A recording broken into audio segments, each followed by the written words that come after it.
que vient de dire Olivier qui était intéressant, et on va parler de ces territoires et on va parler de cet ancrage, vous pouvez chacun prendre un micro, parler justement de la pérennisation des industries dans leur territoire. C'est une problématique qui est essentielle, on l'a vu ici sur Global Industrie. Et donc, on va aller rechercher, faire témoigner un patron, justement, une chercheuse, et un président, Sébastien Martin, président du Grand Chalon et Intercommunalité de France. Bonjour. Éric Rousseau, directeur général de Pinect Group. Et Anaïs, vous êtes à côté de moi, Anaïs Voy-Gilis, c'est chercheuse associée à l'IAE de Poitiers et directrice stratégie et RSE du groupe Humans. Bonjour à tous les trois. Quand on entend ce que vient de dire Olivier, justement, quand on voit qu'il y a quand même une problématique sur l'attrait de cet écosystème des territoires, quel est votre avis? Est-ce qu'on en fait assez? Est-ce qu'on n'en fait pas assez? Est-ce qu'au contraire, on est rentré dans une dynamique en France? Éric? Bonjour. Alors quand vous avez 160 ans, vous pouvez vous dire que le territoire est très important pour l'entreprise. 160 ans ancrés, et en plus on a le hasard. 160 ans, c'est le groupe Pinect? C'est le groupe Pinect. D'accord. Et en plus, le hasard fait que nous sommes ancrés dans le Grand Chalon, représenté par Sébastien Martin. Alors, le territoire fait un gros travail pour les entreprises, mais Sébastien en parlera mieux que moi. Aujourd'hui, je voudrais revenir plutôt sur l'importance du territoire pour nos industries. Je vais essayer de rester un peu plus général et représenter l'ensemble des industriels, mes partenaires, mes amis. En fait, on demande aujourd'hui de se réindustrialiser, mais nous, l'industrialisation, c'est depuis des années en fait qu'on est dessus. Pour ça, il va falloir qu'on continue d'innover, qu'on continue de se développer. On va avoir besoin de talents, des hommes, des femmes, pour qu'ils viennent rejoindre nos entreprises. Alors bien sûr, il faut qu'on soit attractif, mais pour pouvoir les attirer aujourd'hui, il faut que les territoires aussi soient attractifs. Il faut qu'on puisse avoir des structures pour accueillir les enfants, d'autres entreprises pour accueillir les compagnes ou les compagnons, et puis des logements. Des transports, des loisirs, tout un écosystème. Et ça, c'est les territoires. C'est les territoires qui peuvent répondre à cette question.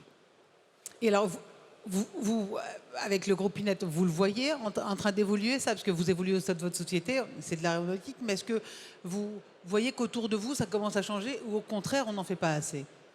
Alors bien sûr, on pourrait se dire qu'on n'en fait jamais assez. Mais non, il faut rester optimiste, positif, et on voit le changement. On voit le changement et naturellement, on le voit bien sûr à Chalon. Je parlais des talents, mais aussi on pourrait parler de l'écosystème.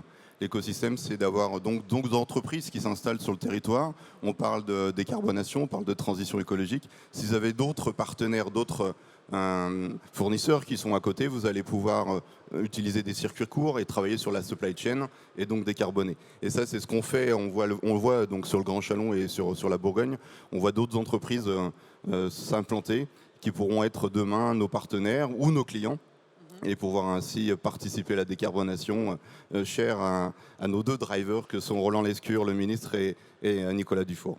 Évidemment, quand tout est à côté, ça réduit le CO2. Sébastien, par rapport à ce que dit Éric, justement, est-ce qu'il faut sortir de cette logique de silo et vous, enfin les régions, être au service des entreprises et de cet écosystème qui se développe?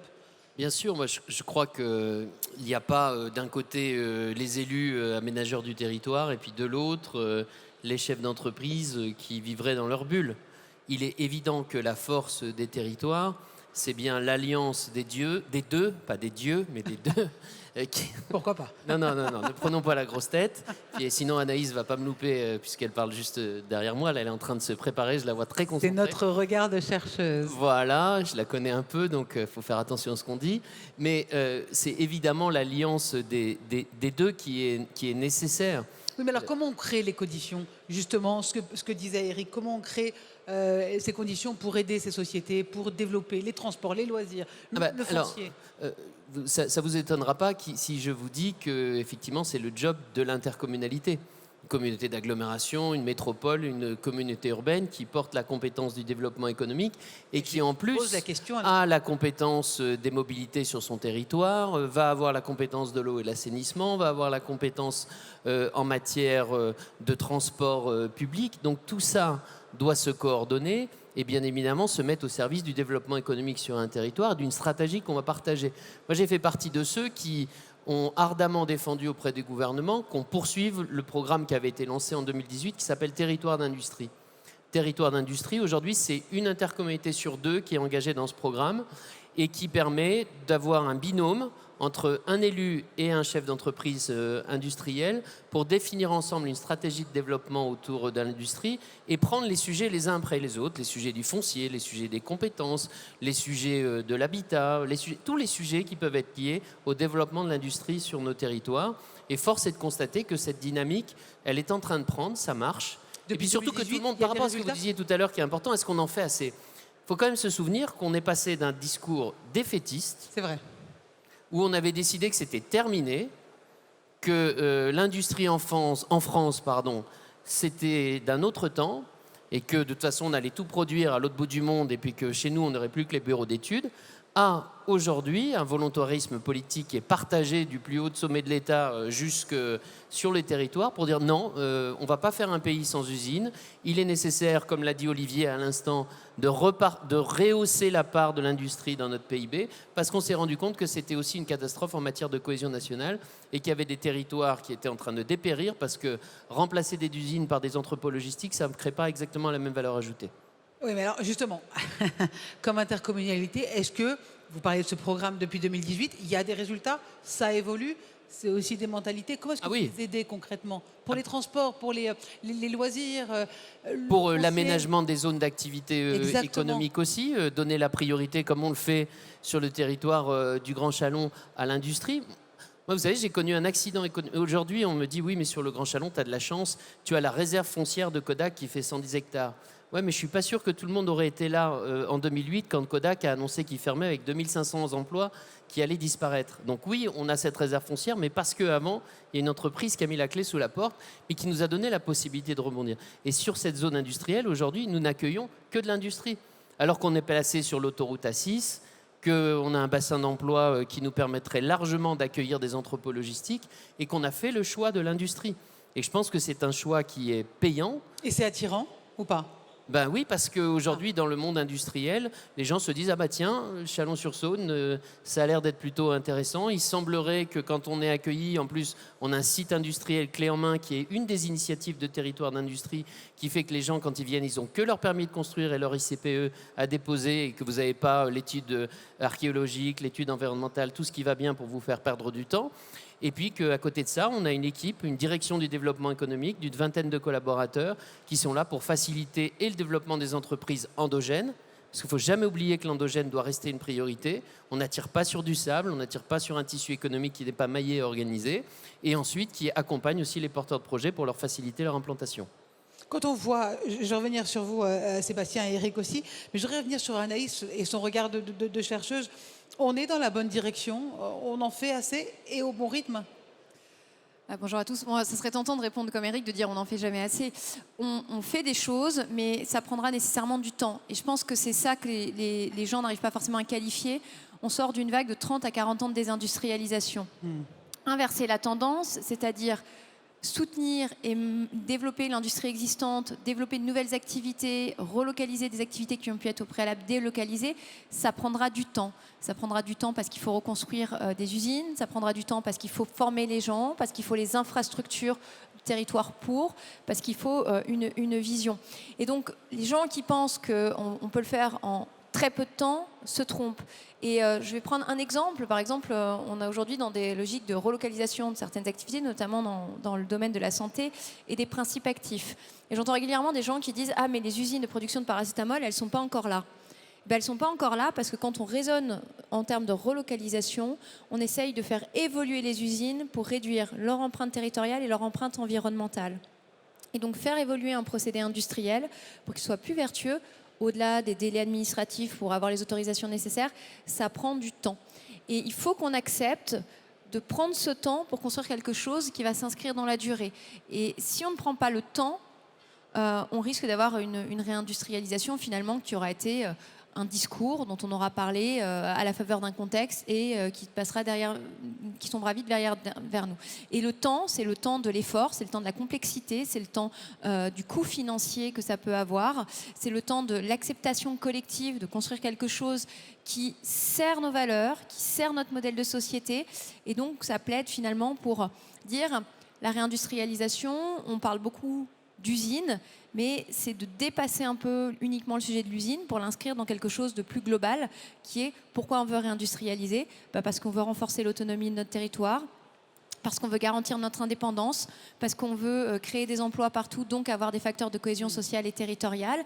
Et donc, réindustrialiser, ça s'inscrit dans une vision de société qu'on doit partager collectivement. Donc ce que vous dites, c'est que la collaboration entre une industrie et les intercommunalités, il faut qu'elle se renforce et même qu'elle se développe avec plus d'acteurs publics, c'est ça ?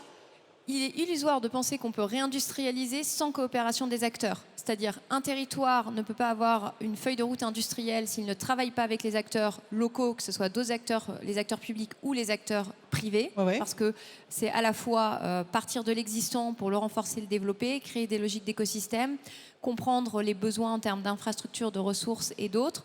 De la même manière, une entreprise privée peut décider de s'implanter quelque part, mais si elle ne se met pas dans une logique d'écosystème, elle restera finalement seule, alors que l'enjeu, c'est bien d'arriver à avoir des chaînes de valeur beaucoup plus intégrées, soit à une échelle locale, soit à l'échelle nationale. Donc collaboration avec les acteurs publics, mais aussi entre privés, entre industries. Exactement. D'accord, que je comprends. C'est ce qu'on arrive à faire un peu sur le Grand Chalon, c'est de se rencontrer, et à l'initiative justement de la communauté de communes, c'est des événements où on peut tous se retrouver les uns les autres, discuter, parce qu'on peut échanger des bonnes pratiques, on peut essayer de discuter sur des problématiques.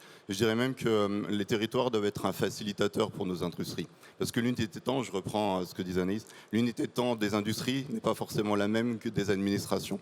Alors on veut réindustrialiser, nous on est là, on est sur le terrain tous les jours, mais il faut qu'on aille vite.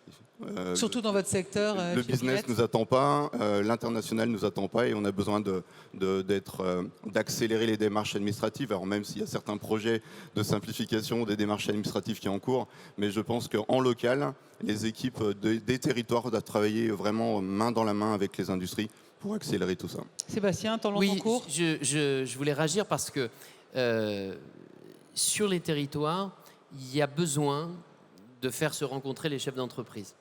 Et la collectivité, l'intercommunalité, est la seule qui peut réunir tout le monde. Ouais. Le MEDEF réunit le MEDEF, l'UMM réunit l'UMM, la Plasturgie réunit la Plasturgie, la Chambre de commerce réunit ceux qui sont adhérents à la Chambre de commerce. Notre objectif, et nous, on peut réunir tout le monde et faire se rencontrer les gens. Le tissu économique, il n'y a rien qui m'a frappé le plus. Les gens ne se connaissent pas. Sur un territoire, les chefs d'entreprise, parfois, je ne dirai pas quel est le nom de l'entreprise, parce qu'ils sont présents ici. Mais il se trouve que j'ai un grand groupe qui a plusieurs sites de production sur mon territoire. Et j'organise tous les mois des dîners avec une dizaine de chefs d'entreprise pour que les gens se connaissent, se rencontrent, échangent. Et à l'occasion de ce dîner, les 3 responsables de site de ce même groupe se sont rencontrés pour la première fois. Ouais. Alors qu'aujourd'hui, la force d'un territoire, c'est aussi le maillage de ces entreprises. Anaïs, vous vouliez réagir ? Oui, le sujet de la coopération entre les entreprises et la connaissance que les entreprises ont de leur territoire est vraiment un sujet clé. C'est-à-dire que souvent, quand on parle réindustrialisation, on parle beaucoup de montants d'aide publique. Or, ce qu'on oublie de dire dans le débat public et qui est clé, c'est que la réindustrialisation, elle n'existera que s'il y a une demande pour des produits français. C'est pas très compliqué, simple. Donc c'est commande publique, simple, basique, comme dirait Orelsan, pour la touche... Je fais semblant d'être jeune encore. Donc, c'est la commande publique, c'est les consommateurs, mais c'est aussi les entreprises qui, par leur politique d'achat, peuvent contribuer à structurer les écosystèmes. Et pour ça, il faut que les entreprises se connaissent, sachent que les PME, les ETI ou les TPE du territoire peuvent leur apporter pour collaborer ensemble et donc avoir aussi de la visibilité sur les carnets de commandes. Et cette demande, elle est structurante. Et là, on est un peu dans une situation en trompe-l'œil en termes de situation économique, puisque les entreprises ont reconstitué leurs marges, mais les volumes, eux, se sont tassés. Et ça prête un frein à la réindustrialisation. C'est que si vous ne délivrez pas les volumes, qu'est-ce que font vos fournisseurs ? Ils vont qualifier d'autres sous-traitants. Et à partir du moment, vous risquez de ne plus être un fournisseur stratégique. Mais bon, Eric saura... Ce que disait Eric, justement, que c'est quand même très demandant. Vous avez des volumes. En fait, j'ai même un exemple concret à vous présenter. Je vous souhaite la bienvenue. On peut aller sur le hall 6. On a créé le village du métal avec des partenaires en fait, des équipements des transformations des métaux en feuilles. C'est des partenaires, des briques technologiques complémentaires qui se sont associés pendant le Covid parce qu'on était un peu seuls, reclus dans nos entreprises. Et maintenant, on a décidé de le faire sur Global Industries et on va échanger On va partager de la synergie de clientèle, de la synergie d'achat, des bonnes pratiques, de la synergie technologique pour innover ensemble et proposer à nos clients des services complémentaires. Donc, je vous invite tous à venir nous retrouver au Village du Merci pour Métal. l'invitation. Moi, j'attrape cette synergie et je pose une question. Moi, ici, il y a des jeunes dans la salle. Il y a des jeunes sur Global Industries qui viennent depuis 2 jours. On est au jour 3 ici. Comment, moi, jeune, je serais attiré par vous, par Chalon, par votre société Eric, par votre région Sébastien. Anaïs aussi, comment vous voyez ça? Quel est votre argument? Pourquoi moi je viendrais m'installer chez vous? Alors déjà parce que l'industrie, c'est plus 1900, c'est plus Zola. L'industrie, c'est de l'automatisation, c'est de la robotique, c'est l'innovation, c'est le 4.0, c'est l'intelligence artificielle. Ça, c'est tout ça, nos industries. Il ne faut pas justement aller voir que les jeunes, il faut aller voir aussi les parents. Parce que les parents ont toujours dans la tête que l'industrie, c'est sale, c'est noir. Oui, mais maintenant, les jeunes, dès le plus jeune âge, ils ont leur avis, ils savent ce qu'ils veulent et ils savent où ils veulent. Je pense qu'il y a encore du travail à faire parce qu'on rencontre pas mal de gens, que ce soit dans des forums organisés par les communautés de communes ou organisés par d'autres organisations. Et vous vous rendez compte qu'il y a toujours cette arrière-pensée. Mais aujourd'hui, il faut venir dans l'industrie, il faut venir nous voir. Vous avez de nombreux métiers pour les hommes et pour les femmes, que ce soit dans le design, que ce soit dans la fabrication, dans les services supports. Non, on est vraiment très, très attractifs. Et je m'adresse à tous les jeunes qui sont là et qui nous entendent. Venez nous rejoindre, appelez-nous, forcément on trouvera une place pour vous. Et pour la partie challenge, je vais laisser le président Martin répondre. Donc voilà, moi je suis jeune, je trouve un job. Vous me garantissez un écosystème avec des transports, des loisirs, avec, je sais pas moi, plein de choses à faire dans votre région? Aujourd'hui, les territoires industriels sont plutôt aujourd'hui hors métropole. Oui. 70% de l'emploi industriel est hors métropole, c'est-à-dire dans des territoires dans lesquels la qualité de vie est, je vais utiliser un mot, et ce qui ne vont pas ensemble, mais c'est pas grave, mais la vie est simple. La vie est simple dans des territoires comme l'agglomération de Chalon-sur-Saône, 120 000 habitants. Vous êtes entre le centre-ville et la campagne, il faut à peu près 4 minutes pour être à la campagne. Vous faites tout à pied en ville. Vous n'avez pas de problème particulier pour trouver une place dans une crèche. Vous avez le Creusot TGV qui est à côté, qui vous permet d'être à Paris en 1h20. Lyon est à côté. Tout ça, c'est ça les territoires industriels d'aujourd'hui. Alors, ils ont un gain d'image à reconstruire, parce que parfois, effectivement, on a des villes moyennes qui n'ont pas forcément une image très connue ou reconnue de la part de la population. Mais à côté de ça, on a des loyers qui sont plus qu'accessibles par rapport aux grandes métropoles, et tout est facile. Okay. Tout est facile. C'est ça, Anaïs, c'est une proposition holistique. Alors, je vais peut-être faire une réponse un peu différente, même si je partage ce qui a été dit avant. Alors déjà, moi, je vous engage à venir dans l'industrie parce qu'on a un humour incroyable et je rêve de lancer un prix de l'humour industriel. Au-delà de ça, j'ai la particularité d'avoir une double casquette. Je suis chercheuse associée à l'université et donc je suis directrice de la stratégie d'un groupe industriel qui s'appelle Humens. On a notre usine principale est dans les 50 sites les plus émetteurs de France. Donc en gros, pour certains, on est des gros pollueurs. C'est pas totalement vrai, c'est un peu plus complexe. Mais pourquoi je suis allée dans l'industrie ? Je suis allée dans l'industrie parce que les gens sont des passionnés. J'ai jamais vu autant de gens passionnés par des choses qui n'intéressent parfois personne, mais qui mettent toute leur énergie quotidienne à résoudre des problèmes, à trouver des solutions et à se surpasser, et qui le font collectivement. Et l'autre chose qui m'a fait venir dans l'industrie, c'est que on parle beaucoup de changement climatique, de nécessité d'assurer la transition. Et c'est facile d'être chez soi, dans son canapé, en disant « Bouh, personne ne fait rien, ça n'avance pas, le gouvernement ne fait pas ce qu'il fait ». Et moi, je crois que la réponse et le devoir de ma génération et celle d'après et de toutes les autres, c'est justement de s'engager pour changer les choses.